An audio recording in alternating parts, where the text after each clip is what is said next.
Hello, yes, it's actually good morning. It's 11 o'clock in the morning. And welcome to Kingdoms of Amalur Reckoning. Like many other games that I've played before, I first played this on PC. Now, you may notice in the background there's still a little bit of a glare from the sun. It's not as bad as it was before because of the fact that I managed to get me some blackout curtains, which I struggled to get up because the curtain rod was being a pain in the butt. However, there's still a little bit of a glare, sun glare on the video, but it's not as bad as it was before. So that's all that matters. At least you can mostly see the video, and let's see less sun. Well, nothing wrong with the sun. It's just sun on a video is not good. Anyway, let's get into this, shall we?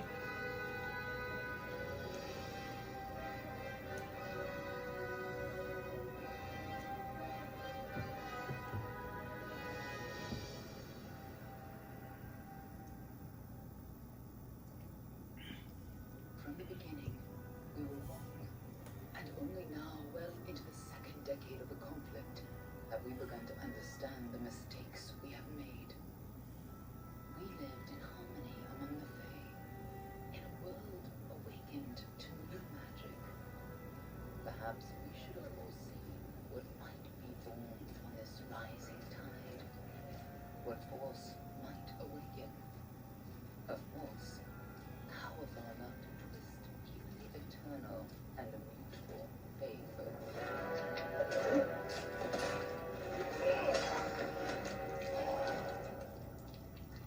But Gadflow, the new king of the Winter Court, surprised us all. Singular among his people, he was all that other Fae were not. Aggressive, ambitious, visionary. He had power like none we had ever seen. Terrible and deadly.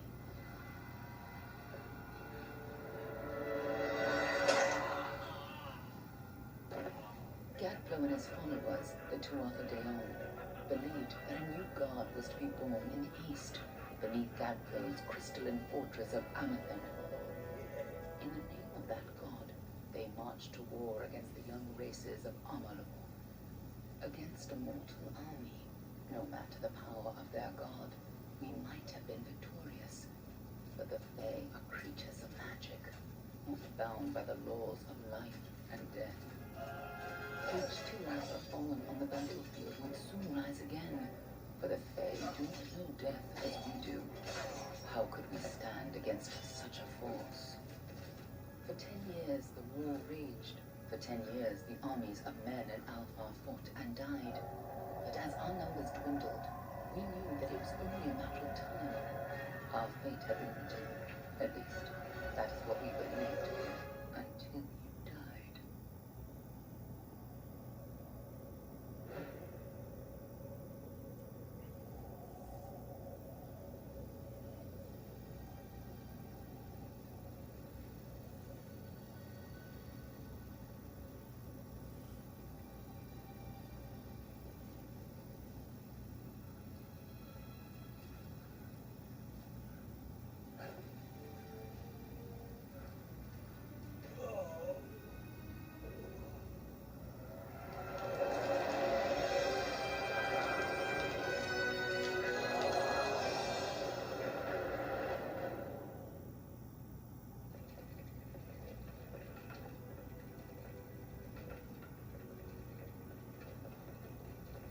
What do you think this one is then?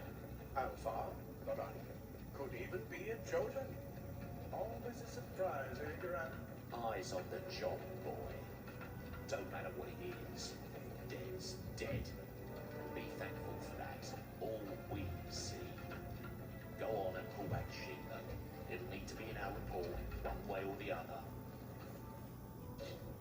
In this game, you have both male and female to choose from. And on this one, I'm actually going to be playing as a male. for reasons you'll understand later. And you have 4 different races which you can choose from, and there's more than 4 races, but these are the 4 races which you can choose from, these you could play as. You have 2 human races, and you have 2 elven-like races, or alpha, as I like to call them. Now, each one, as you can see, has a racial bonus. The first human race has 2 to blacksmithing, 1 to alchemy, and 1 persuasion. The second one has 2 to lockpicking, 1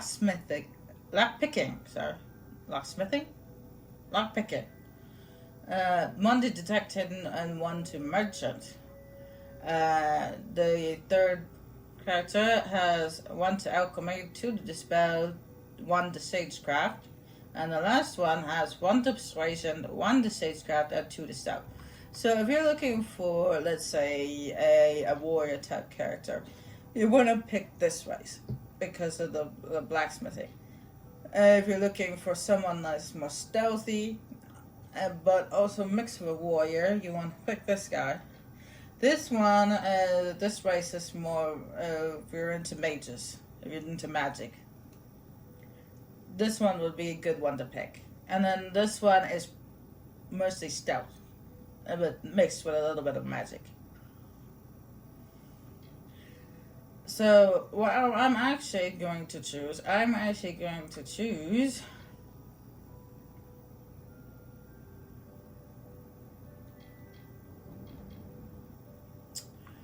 don't know.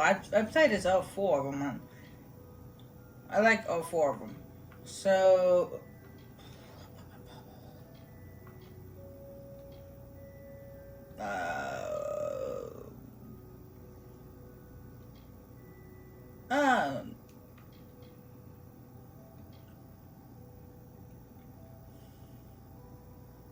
I'm gonna go with the first one.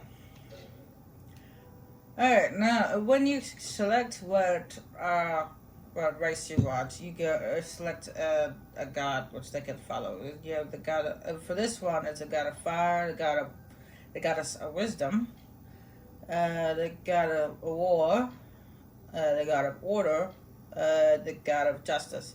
Or you don't have to pick one at all. You just get experience points bonus, and that's it. I'm actually going to pick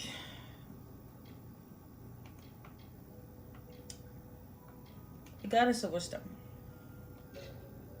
And then this is where we make our character. We select from one of these presets to start with, and then you can customize our character afterwards.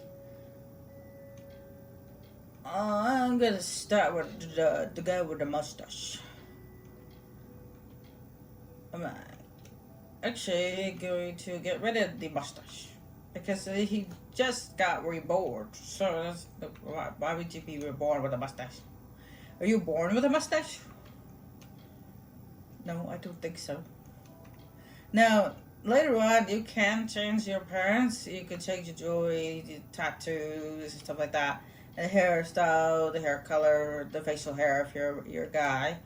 But the only thing you cannot change is your facial features, your skin tone, and your eye color. So make sure that when you do this, you want to make sure that you're satisfied with other eye color, skin color, and facial structure that you like.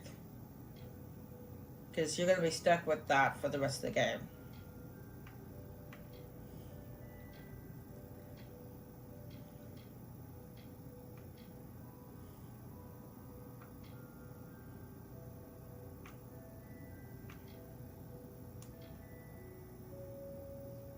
I think the first one is just fine. Yeah, give him a nice tan.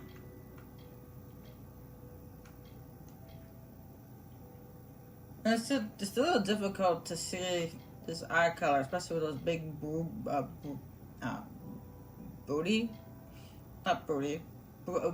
bushy. There we go, bushy eyebrows.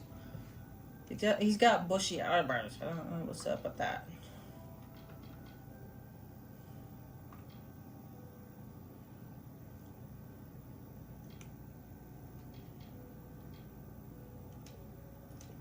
I believe there's a blue eye. There's a no. That one go green. What's that yellow?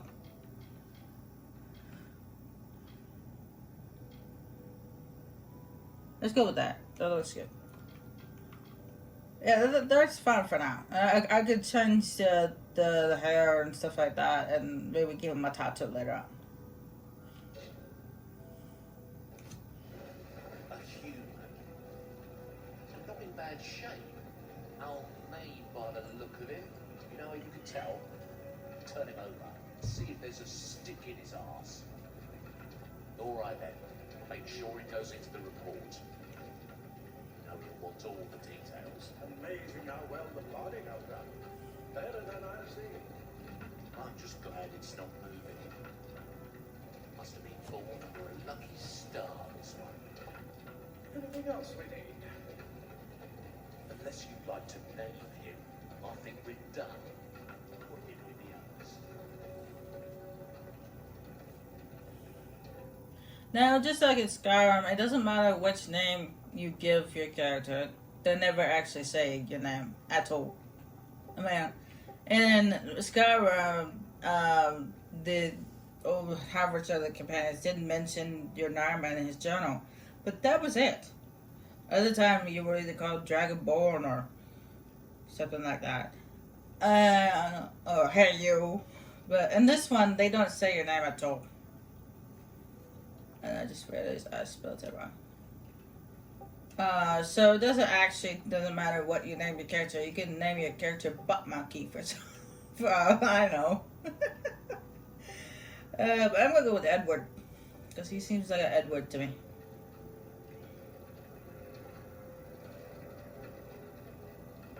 Well, that's it for you then. Better luck next time.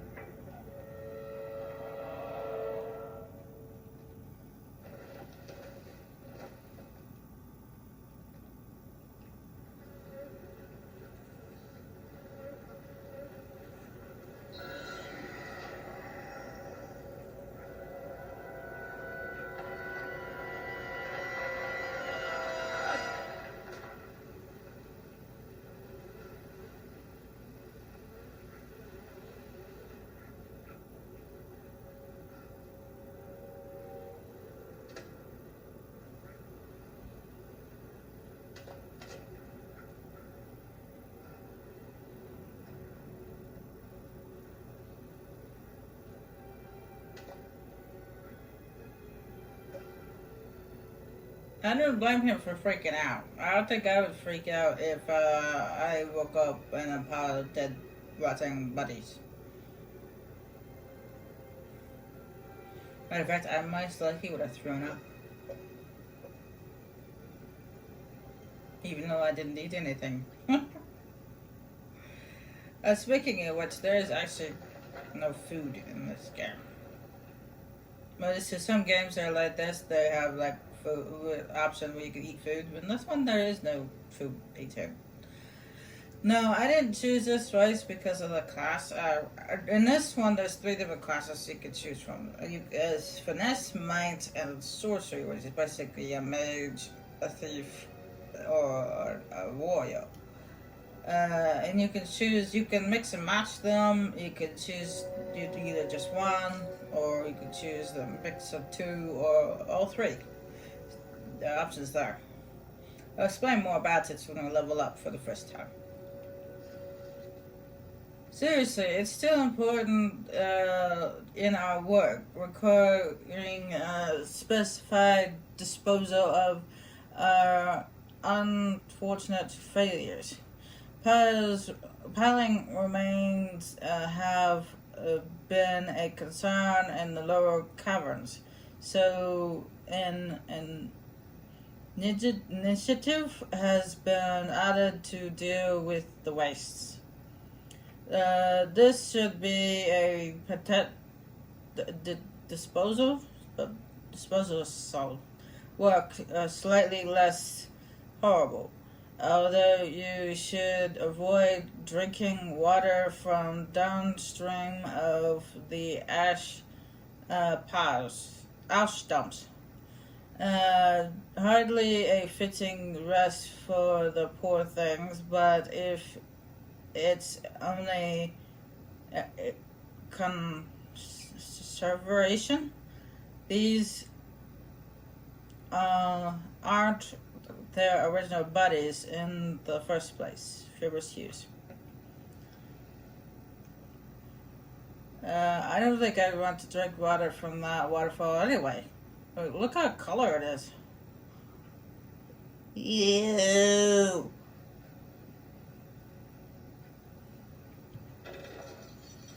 That's what they've been doing. They've been burning the bodies. Which, I guess it makes sense. It saves having to have piles and piles of dead people just sitting there rotting away.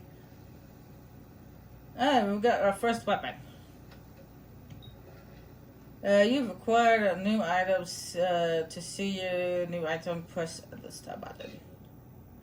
Alright, we have, this is the pause menu. This is where you, quests are. This is your main quest, faction quest, side quest, and tasks. Now, tasks are usually things where you have to do, get multiple items.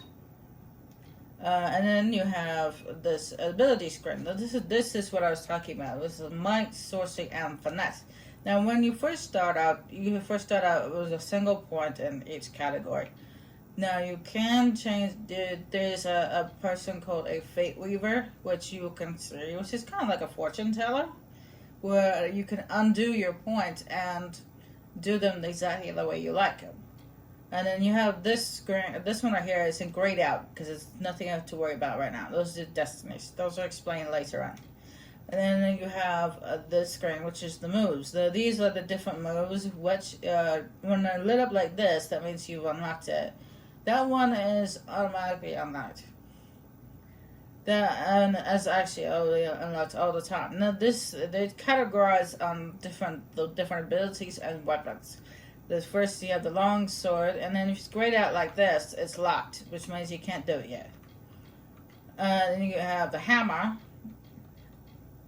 the great sword, daggers,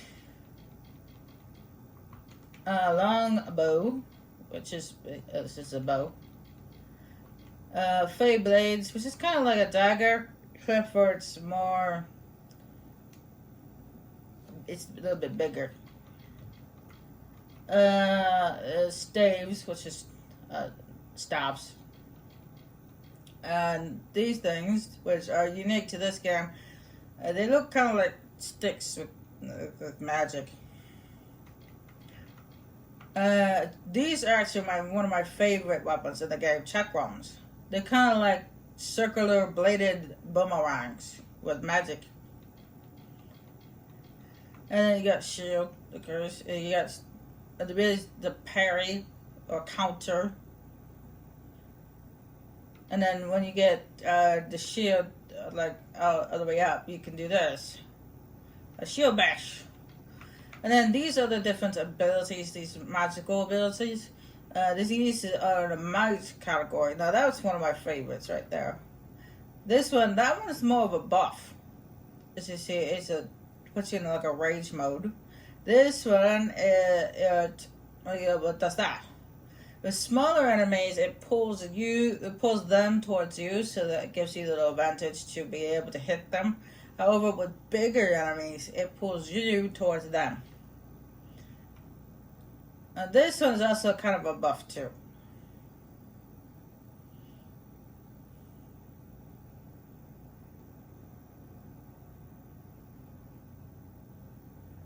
So it protects you from an enemy's magical attack. It kind of adapts. Now this one's one of my favorites. It's the war cry. When you activate it, it bounces your enemy's back, and knocks them back. It's kind of cool. This one I like too. Bouncy! You pull them in and then jump up and boom! I like that one. These are the Finesse Powers. This is also a buff. This is basically a poison. You add poison to your blades. This is a trap which you put on the floor, but I think that was the lamest ability. This one, that's a smoke bomb. Basically, the first, it's just makes you go invisible. But when you upgrade it, you can act like a poison effect. This one, again, this is a buff. It just increases the damage in any blades. And this one right here, I'm not really a fan. You just throw smoke in their face and throw daggers at them. I don't really like that one. This one I do like. You like teleport through them and smack them in the back. I like that. This one I actually do like. These are bombs, just like the other one. I said you can, as you can see in the video, you quick throw them. You don't have to stop to set them up. You can just quick throw. And it sends them bouncing around. I like that. And there's a sorcerer ability. We already have this one. This is the storm bolt. It's just the one you start out with. It's basically like, as you can see, you electrify your enemy. Now this one right here is upgraded. When the storm bolt is fully upgraded, you can do that. You hold down the button and it causes like a storm of lightning from the sky. And then this is a little protective shield, and you see these little bubbles that are around the shield. That's what you get when you fully upgrade the shield. You get those little protective bubbles that knock the enemy back. It only works on small enemies. And this one right here is kind of cool. You throw ice shards at it. They'll shoot bolts of ice shards at enemies. But you have to be careful because they don't home in, so you have to. And neither does the storm bolt. They have to be right in front of you. So if you go to hit the storm bolt and they dodge out of the way, they won't get hit by it. Now this one right here, this is what happens when you fully upgrade the ice barrier.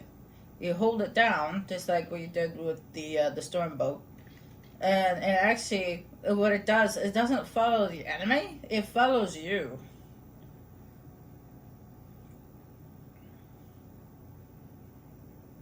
So it goes, that goes wherever you go, and it hits the other. If it happens, the enemy has to be right there.